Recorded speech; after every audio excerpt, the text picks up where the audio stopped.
your boy Full Metal Zoe, and welcome to this discussion, if you will. Now, if you notice, there was no coin promotion intro, and that's pretty much because EA have finally, after what is it, 2 years now? 3 years? They finally found a way to stop coin promotion. Now, what am I talking about? Some of you guys might not know, because I had a lot of followers on Twitter like asking me, yo, what's going on? You know, there's a lot of people, you know, going crazy on Twitter. So I'm gonna explain to you.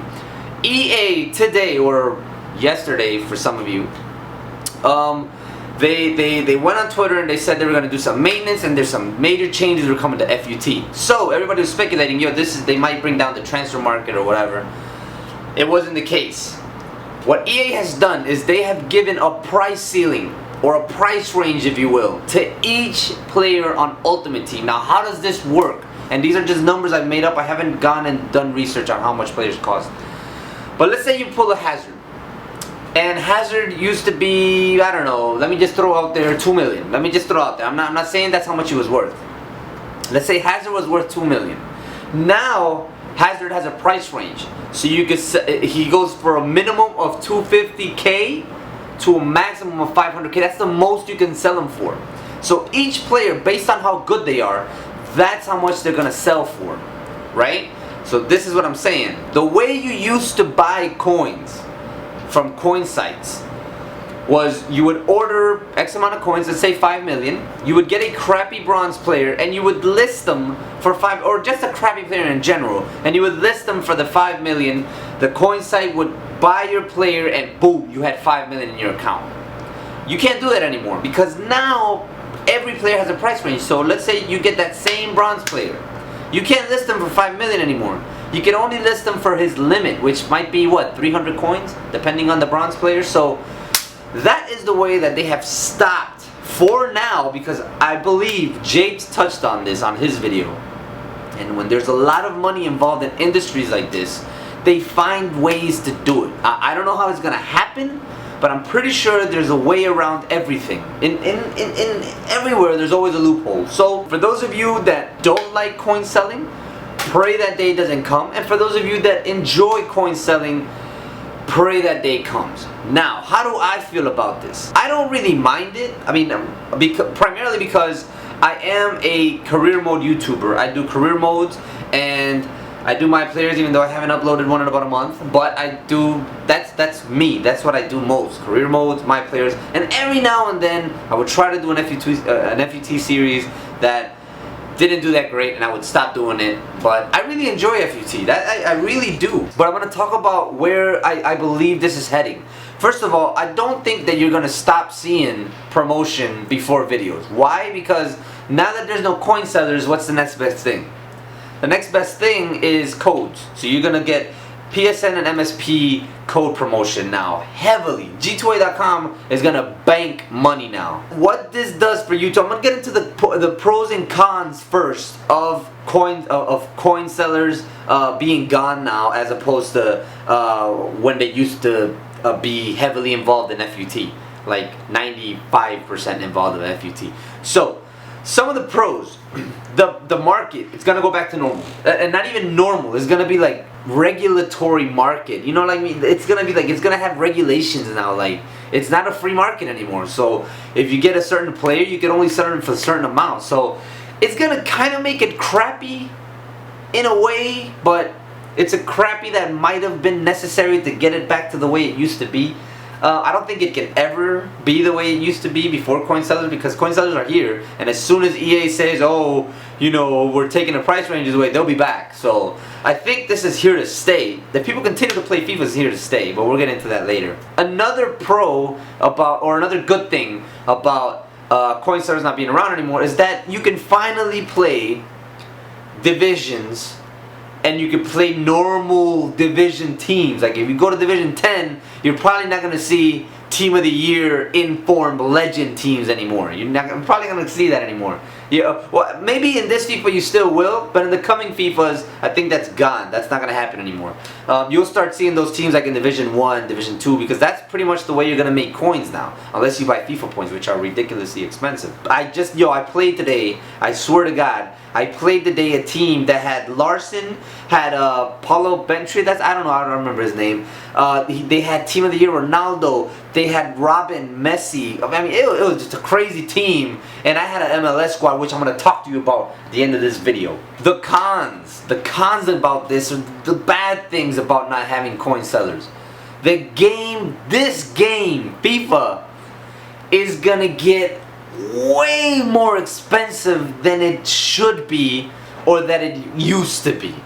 Why? Because coin sellers gave you, some people like me, I'm not gonna say, I bought coins once from IGXC. That's it. The whole time I've been playing FIFA this year, I bought coins once. The reason I started coin promoting was because I got hacked. I lost all my players and I said, you know what, FEA, and I'm just gonna, you know, I'm gonna get my stuff back. And I started coin promoting. They offered me a decent amount of money. As a matter of fact, they offered me 4 times what I made on YouTube, and that was a big plus. So I started coin promoting, but that was it.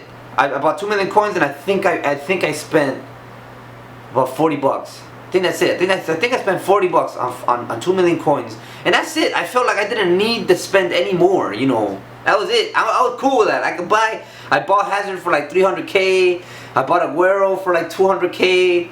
You know, and I was cool with that. That was it. That was all I needed. Now you're gonna have to rely on FIFA points, and I haven't bought FIFA points at all this year, because when I first started FIFA, I was just building my team through playing and trading. That was it. I managed to raise 500,000 coins just off of playing and trading for 5 months. So I thought I did pretty well, but then I lost everything and blah blah blah blah blah. You already heard. You know, you buying FIFA points is really expensive, and the pack luck on this game is terrible.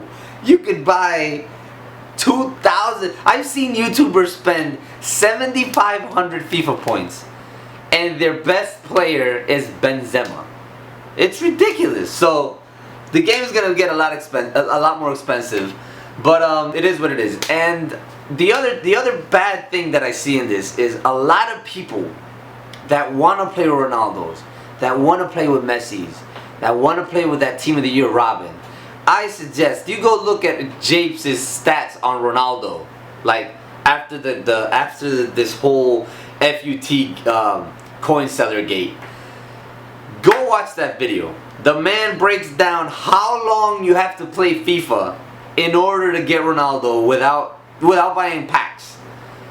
It is a ridiculous amount. It's like, he said something like 4,000 hours straight playing FIFA. That means no breaks, no. I'm not even gonna spoil it. Just go to his video. He explains it a whole lot better than me. But it is ridiculous. I think it's like 300 days that you have to play FIFA non-stop or something like that, which is ridiculous. So basically, good things are, market is back to normal, semi.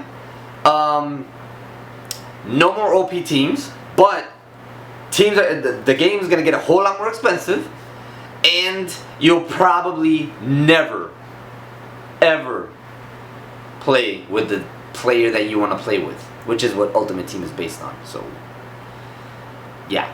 So, what are the changes that this is gonna do for the FIFA community? What changes are we gonna see? First of all, I think series are gonna make a huge comeback. And when I say series, I mean Road to Glories, trading series.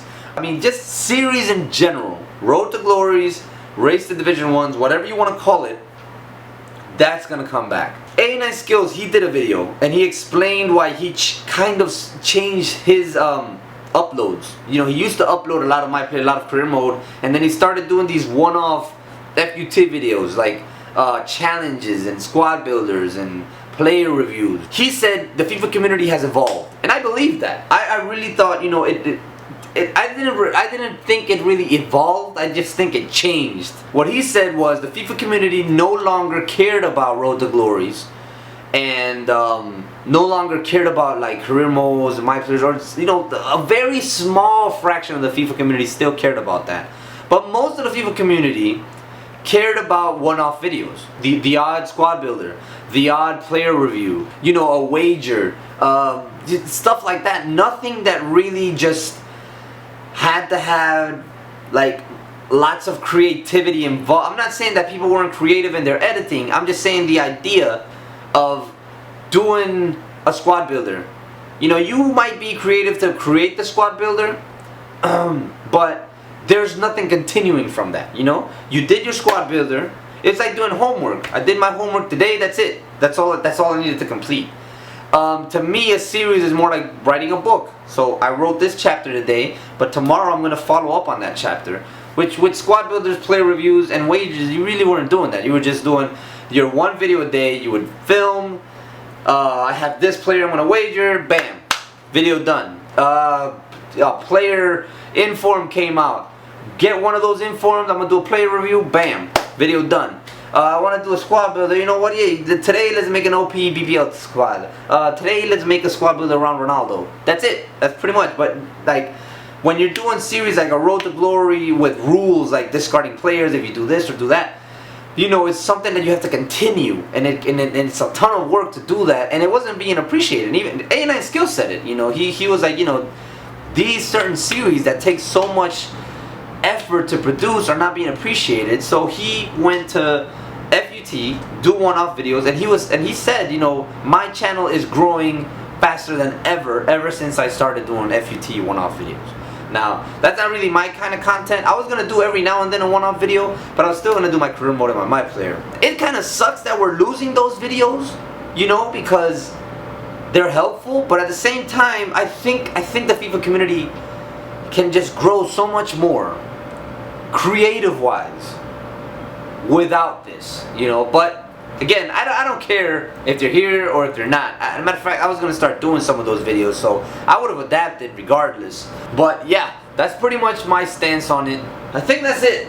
I think I covered pretty much everything I wanted to say. So it's been your boy Full Metal Zoe. Hopefully you liked this video. I don't know, thinking about doing a Q&A. What do you guys think? Let me know in the comment section if you guys want me to do a Q&A. I know I haven't done one in a long time. So if you guys want me to start a Q&A, let me know in the comment section. Also, let me know what you guys think about coin sellers being gone. I'm wondering heavily what you guys think about this happening in the FIFA community. So yeah, let me know in the comment section what you guys think about coin sellers being banned. And that's it. Been your boy Full Metal.